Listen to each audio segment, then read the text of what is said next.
আসসালামু আলাইকুম। Welcome back to my channel. কেমন আছেন আপনারা সবাই? আশা করি আল্লাহর অশেষ রহমতে আপনারা সবাই ভালো আছেন। আলহামদুলিল্লাহ, আমরাও ভালো আছি। আমি খাদিজা আক্তার বিথি সৌদি আরব থেকে বলছি। আশা করি আপনারা সবাই আমার পাশে থাকবেন এবং দেখতে থাকবেন। ভিডিওর প্রথমেই আমি আপনাদের সবার উদ্দেশ্যে একটা কথা বলতে চাই, সেটা হলো প্লিজ আপনারা আমার ভিডিও দেখার সময় অন আছি, ফুল ওয়াচ করেছি, পুরোটা জুড়ে ছিলাম, প্লিজ আপনারা এই 3টা শব্দ বলবেন না। আপনাদের 3টা শব্দ বলার কারণে আমার ওয়াচ টাইমটা হচ্ছে না, এটা হচ্ছে স্প্যাম কমেন্ট। প্লিজ এটা করবেন না। এত কষ্ট করে আপনারা আমাকে ওয়াচ টাইমটা দেন, সেই ওয়াচ টাইমটা যদি আমার কাজেই না আসে তাহলে বলেন সেটা কি আমার কাছে ভালো লাগে? আমি আপনাদের বিশ্বাস করি, আমায় বিশ্বাস করার জন্য আপনারা এই স্প্যাম কমেন্টগুলো করবেন না। আমি আপনাদের যথেষ্ট বিশ্বাস করি। যদি বিশ্বাস না করতাম তাহলে এতটুকু পর্যন্ত আমি আসতে পারতাম না। তো প্লিজ আপুরা এটা আর বলবেন না।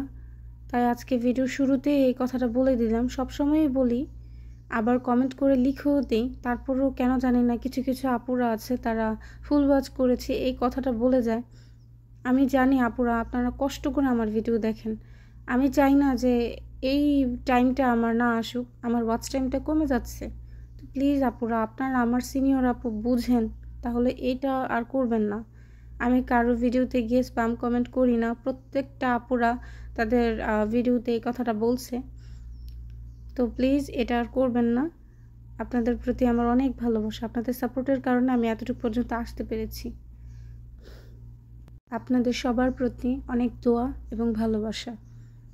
এই তো কথা বলতে বলতে আমও কেটে নিলাম। আজকে আমি আমের জেলি পুডিং বানাবো। কেটে রাখা আমগুলো আমি ব্লেন্ডার জারে নিয়ে নিয়েছি। দিয়ে দিলাম স্বাদ মতো চিনি, দিয়ে দিলাম গুঁড়ো দুধ। এখন একটু পানি দিয়ে আমি এটা ব্লেন্ড করে নেব। ব্লেন্ড করা হয়ে গিয়েছে। এখন একটা বাটির মধ্যে আমের মিশ্রণটা ঢেলে নেব। এই যে দেখুন, চাইলে আপনারা এভাবেও খেতে পারেন, বাচ্চাদেরকে খাওয়াতে দিতে পারেন। আমি প্রায় সময় এভাবে বানিয়ে আমার বাচ্চাদেরকে দিই, তারা খায়। যেহেতু আজকে আমের জেলি পুডিংটা বানাবো, তো সেই কারণে আজকে দিলাম না। আমি এখানে অল্প পরিমাণে একটু লিকুইড দুধ নিয়েছি, অল্প চিনিও দিয়ে দিয়েছি। এখন একটা মিশিয়ে ভালো করে জাল করে নেব। আর আমের মিশ্রণটা দিয়ে দিলাম, এটা একসাথে করে জাল করে নেব। যেহেতু এখানে একটু গুঁড়ো দুধ ইউজ করেছি, তারপরেও আমি একটু লিকুইড দুধটা দিলাম, কারণ দুটো একসাথে মিশিয়ে ভালো করে জাল করলে ভালো হবে। যেহেতু বেশি গাঢ় হয়ে গিয়েছে আমের মিশ্রণটা, যার কারণে এখানে আমার লিকুইড দুধটা ইউজ করা। আমি যেভাবে জেলি পুডিংটা করি সেভাবে এখানে আপনাদের সাথে শেয়ার করছি। এটা হচ্ছে জেলাটিন পাউডার। বাংলাদেশের সব আপুরা বলে আগার আগার পাউডার, আর এটা হচ্ছে জেলাটিন পাউডার। সব দেশে তো আর এক নামে পাওয়া যায় না, একই রকম কিন্তু নামটাই ভিন্ন, সেটাই আর কি। তো এখানে কয়েকটা প্যাকেট ছিল, এখান থেকে আমি একটা প্যাকেট নিয়েছি, এক প্যাকেটই হয়ে যাবে, আর বাকিগুলো আমি রেখে দেব। এখন আমি জেলাটিন পাউডারটা আমের মিশ্রণের মধ্যে দিয়ে দেব, ভালো করে দিয়ে মিশিয়ে নেব। এই যে দেখুন, জাল করতে করতে অনেকটা ঘন হয়ে এসছে, দেখতেও সুন্দর হয়েছে। আমার জাল করা হয়ে গিয়েছে, পুডিং রেডি। এটা আমি পুডিং বক্সে ঢেলে নেব। আপনারা চাইলে যে কোনো কাঁচের বাটিতেও দিতে পারেন, যেহেতু আমার ঘরে বাচ্চা আছে। আর ঢেকে রাখাটাই আমি মনে করি বেস্ট আমার জন্য, যার কারণে আমি এটা পুডিং জারেই নিয়ে নিলাম। এটাতে পুডিংও বানাই আমি, তো ভাবলাম এটার মধ্যেই আমি নিয়ে নিই। এখন এটা আমি ফ্রিজে রেখে দেব। পুডিং বানানো শেষ। এখন আমি দুপুরে রান্না বসিয়ে দেব। এখানে আমি মিষ্টি কুমড়া নিয়েছি, এটা আমি কেটে নেব। আজকে কিন্তু আমি ভিডিওর প্রথমেই আমার নাম নিয়েছি। অনেকেই আমার নাম জানে না, অনেকেই বলে যে আমার নাম কি, অনেকে জিজ্ঞেস করে কমেন্টে। এতদিন কমেন্টে বলেছি, আজকে ভিডিওতেই বলে দিলাম। আসলে এই নামটা বলার কারণ হচ্ছে, আমার এক আপু বলেছিল যে আমি যেন আমার নামটা ভিডিওর প্রথমেই নেই। আমি কখনো নিইনি, একটু আনিজে ফিল হয় নিতে, আমার নিজের কাছেও জানি কেমন লাগে। আমার নাম খাদিজা আক্তার বিথি। আমি আবারও বলছি, সবাই আমাকে বিথি বলে ডাকে। আর আমার কাছে আমার নিজের নামটাই কেমন জানি লাগে, কারণ চারোদিকেই বিথি। এখন আমার নিজের নামই উচ্চারণ করতে আমার নিজেরই কেমন জানি লাগে, তাই আমি আমার নাম বলতে ভালো লাগে না আমার। তারপর আজকে আপুর রিকোয়েস্টের কারণে, শারমিন মির্জা আপু, ওনার রিকোয়েস্টের কারণে আমি আমার নামটা নিয়েছি। আশা করি আমার এই ভিডিওটা দেখার পর আর কেউ বলবে না যে আমার নাম কি। তো এই তো কথা বলতে বলতে মিষ্টি কুমড়াটাও কেটে নিলাম। এখানে আমি গরুর মাংস নিয়েছি। আমি আজকে ছেঁচা গরুর মাংসের রান্নার রেসিপি আপনাদের সাথে শেয়ার করব। এটা আমার সখীর রেসিপি। আমি তার চ্যানেলে এই ভিডিওটা দেখেছিলাম, আমার কাছে খুবই ভালো লেগেছে, বিবিয়ানা ব্লগে।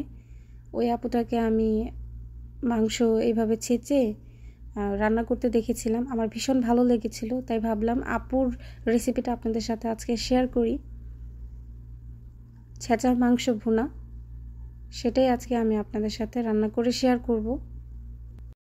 আমার সবগুলো গরুর মাংস এক এক করে ছেঁচা হয়ে গিয়েছে। এখন আমি এগুলি বাটিতে নিয়ে নেব।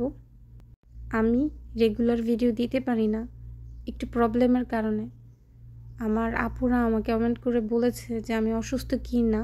অসুস্থ না বলতে গেলে ব্যস্ত প্রচুর পরিমাণে, যেহেতু প্রবাসে থাকি। আমার দুটো বাচ্চাই ছোট ছোট।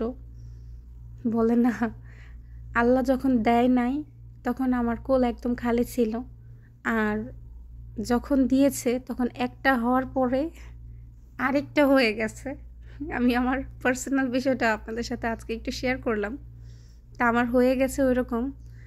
একজন আল্লাহর কাছ থেকে অনেকটা কান্নাকাটি করার পর আল্লাহ দিয়েছে, আর আরেকটা আল্লাহ উপহার হিসেবে এমনি দিয়ে দিয়েছে। তো যাক, আলহামদুলিল্লাহ, তা নিয়ে আমার কোনো আক্ষেপ নেই। কিন্তু দুইজনই যেহেতু ছোট, তাই আমার একটু কাজ করতে একটু হিমশিম খেতে হয়। ভিডিওটা দিতে গেলেও আমার হিমশিম খেতে হয়। আমি কিন্তু ভিডিওতে ভয়েস দিই বাচ্চাদের ঘুম পাড়িয়ে, সবটা ম্যানেজ করতে আমার খুব কষ্ট হয়। তারপরও যতটুকু পারি ততটুকু আপনাদের সাথে শেয়ার করি। এত ব্যস্ত থাকার পরেও আমি চেষ্টা করি আপনাদের সবার ভিডিও দেখার। আর হ্যাঁ, আমি আগের মতো আবারও বলবো, আমি যার ভিডিও দেখি পুরো ভিডিও দেখেই আসি। আমার গত ভিডিওতে এক দাদাভাই কমেন্ট করেছে, আমি জানি দিদি ভাই একটা ভিডিও বানাতে কত কষ্ট হয়, তাই আমি সবার ভিডিও পুরোটাই দেখি। থ্যাংক ইউ দাদা ভাই। ওই দাদা ভাইয়ের আইডির নাম হচ্ছে Koushik lives inside and outside. এটা হচ্ছে ওনার চ্যানেলের নাম। থ্যাংক ইউ দাদা ভাই। মাসিমাকে নিয়ে খুব সুন্দর সুন্দর ভিডিও বানাও তুমি। তোমাদের দুজনের জন্য অনেক দোয়া, অনেক ভালোবাসা রইল। এই তো মিষ্টি কুমড়া ভাজিটাও বসিয়ে দিয়েছি। যেহেতু সৌদি আরবের মিষ্টি কুমড়া আর বাংলাদেশের মিষ্টি কুমড়াতে অনেক তফাৎ। বালিতে চাষ করা সবজি, তো মিষ্টি তো হবেই না, সেটা তো বুঝতেই পারছেন, দেখেই বোঝা যাচ্ছে। আমাদের মিষ্টি কুমড়া কিন্তু লাল হয়, দেখতে অনেক সুন্দর হয়, কিন্তু এইখানকার সবজি ওইরকম না, অনেকটাই আলাদা। যার কারণে হয়তো আপনাদের সাথে আমার রান্না ম্যাচ নাও হতে পারে। আমি ওই চুলাতে মিষ্টি কুমড়া ভাজি বসিয়ে দিয়েছি, আর পাশের চুলাতে আমি গরুর মাংসটা ভুনা বসিয়ে দেব।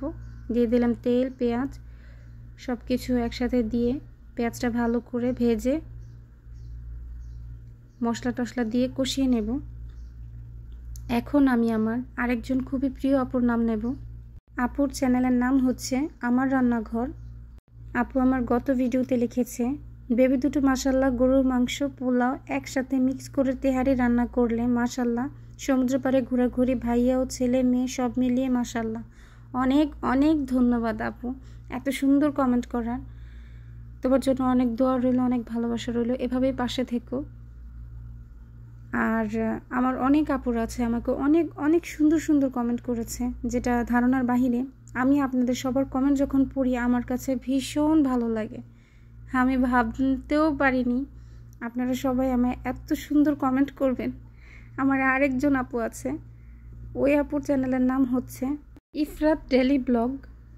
ওই আপু আমার গত ভিডিওতে কমেন্ট করেছে, আপু আমি কিন্তু প্রতিদিন তোমার ভিডিওর জন্য অপেক্ষায় থাকি। থ্যাংক ইউ সো মাচ আপু, আমায় এতটুকু ভালোবাসা দেওয়ার জন্য। আপনারা সবাই আমায় যথেষ্ট পরিমাণে সাপোর্ট করেন, অনেক সুন্দর সুন্দর কমেন্ট করেন, আমায় এত ভালোবাসা দেন, কি বলবো। আপুদের, দিদিভাইদের সবার প্রতি আমার অনেক ভালোবাসা রইল, কৃতজ্ঞতার কোনো শেষ নেই। আপনাদের কমেন্টের জন্যই আমি আরেকটা ভিডিও বানানোর উৎসাহ পাই। শত কষ্ট হলেও আমি আরেকটা ভিডিও বানানোর চেষ্টা করি, যাতে আমার ভিডিওটা ভালো করে আমি আপনাদের সাথে প্রেজেন্ট করতে পারি। আমি জানি না আমার ভিডিও কেমন হয়, তারপরও আমি চেষ্টা করি আমার ভিডিওটা যাতে একটু আপনাদের মতো হয়। তো এই তো কথা বলতে বলতে আমি ভাজিটা করে নিয়েছি, মিষ্টি কুমড়া ভাজি। আমি যেভাবে মিষ্টি কুমড়া ভাজিটা করি সেভাবেই এখানে আপনাদের সাথে শেয়ার করেছি। সবাই তো ভাজি করতে জানেনি, তাই ভাজির বিবরণটা দিলাম না। আর এই যে পাশাপাশি আমি মাংস কষানোর জন্য মশলা সব কিছু দিয়ে দিয়েছি, আদা রসুন পেস্ট যা আছে এভরিথিং সব কিছু দিয়েছি। আর সবসময়ের মতো আমি টমেটো কুচি দেই, যেটা না দিলে আমার হয় না, সেটাও দিয়ে দিয়েছি। সাধারণত যেভাবে গরুর মাংস কষানো হয় সেভাবেই আমি গরুর মাংসর মশলাটা কষিয়েছি, শুধু মাংসটা ছেঁচে দিয়েছি।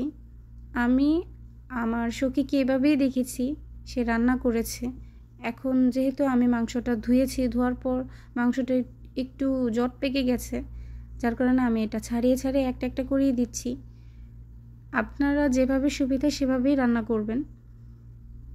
একসাথে দিয়ে দিলে আসলে ছেঁচা মাংস তো একটু জটলা পেকে যায়, আর এভাবে ছাড়িয়ে ছাড়িয়ে দিলে মশলাটা ভালো করে মাংসের মধ্যে ঢুকে যাবে।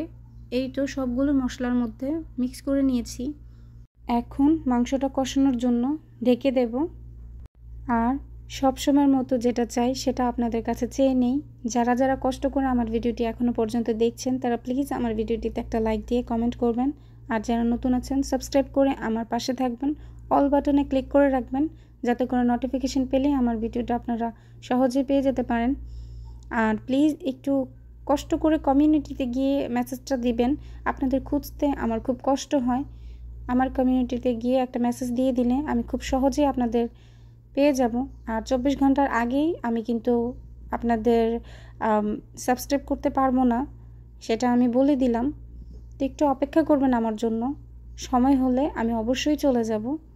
এই তো আমার মাংস কষানো হয়ে গিয়েছে। এখন আমি এর মধ্যে দিয়ে দেব পানি।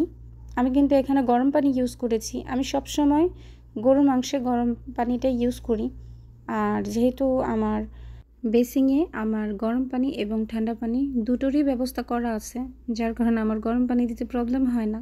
আমি চাইলে এই বেসিং থেকে গরম পানিটা দিতে পারি। এই তো প্রায় অনেকটাই জাল হয়ে গিয়েছে। আমি ঢাকনাটা উঠিয়ে নিয়েছি। দিয়ে দিলাম এখানে একটু জিরে গুঁড়ো। আমি এখানে ধনে আর জিরে গুঁড়ো দুটোই আমি একসাথে গুঁড়ো করে নিয়েছি, সেটাই একসাথে দিয়ে দিয়েছি। আমি রান্নার প্রথমে জিরে গুঁড়োটা দেই না, উঠানোর আগে আমি অল্প পরিমাণে জিরে গুঁড়োটা দিই। আসলে আমি রান্নার প্রথমে জিরে গুঁড়োটা দিই না, আমার জিরের গন্ধটা ভালো লাগে না। শুধু ফ্লেভারের জন্য উঠানোর আগে আমি জিরে গুঁড়োটা দিই। সবার রান্না তো আর এক না, আমি যেভাবে রান্না করি সেভাবে আপনাদের সাথে শেয়ার করি।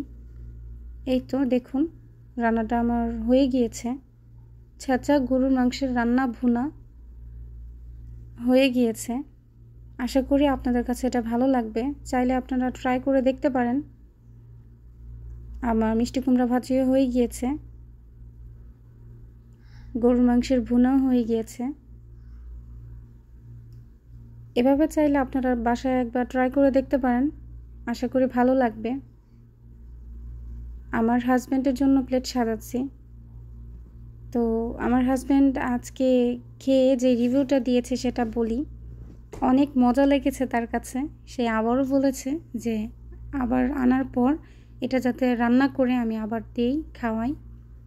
আর যেহেতু এটা আমার শখের রেসিপি, সে বলেছে তাকে অনেক অনেক ধন্যবাদ দিতে এত সুন্দর একটা রেসিপি শেয়ার করার জন্য। Thank you so much. তো এই ছিল আজকে আমার দুপুরের রান্না। কেমন লাগলো কমেন্টে অবশ্যই জানাবেন। এখন রাত, সকালে যে পুডিংটা বানিয়ে আমি ফ্রিজে রেখেছিলাম সেটাই আমি বের করে একটা প্লেটে নিয়ে নিয়েছি। এই যে দেখুন পুডিংটা কিন্তু দেখতে যথেষ্ট সুন্দর হয়েছে, কিন্তু পুডিংটা সুন্দর করে সাইজ মতো হয়নি, একটু উঁচা নিচা হয়ে গিয়েছে। আমার বাচ্চারা দুইজনই একটু পর পরই পুডিংটা নাড়াচাড়া করেছিল, যার কারণে এরকম হয়েছে।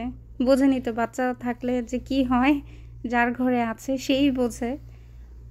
তারপরেও খারাপ হয়নি, আলহামদুলিল্লাহ, পুডিংটা ভালো হয়েছে, দেখতেও মোটামুটি সুন্দরই হয়েছে। আমার আপুদের মতো হয়তো বা নাই হতে পারে, কিন্তু অতটাও খারাপ হয়নি। এই যে দেখুন, যথেষ্ট পরিমাণে শেপটা সুন্দর হয়েছে। পুডিংটা কিন্তু যথেষ্ট মজা হয়েছে। এটা এখন আমি সার্ভ করে নেব, বাচ্চাদেরকে খেতে দিয়ে দেব। আমার আজকের ভিডিওটি আপনাদের কাছে কেমন লাগলো প্লিজ কমেন্টে অবশ্যই জানাবেন। আর এখনও পর্যন্ত যারা যারা আমার ভিডিওটি দেখছেন, আপনাদের সবাইকে জানাই অসংখ্য ধন্যবাদ। সবাই ভালো থাকবেন, সুস্থ থাকবেন, আমাদের জন্য দোয়া করবেন। আজকের মতো এখানেই বিদায় নিচ্ছি। আল্লাহ হাফেজ অ্যান্ড আসসালামু আলাইকুম।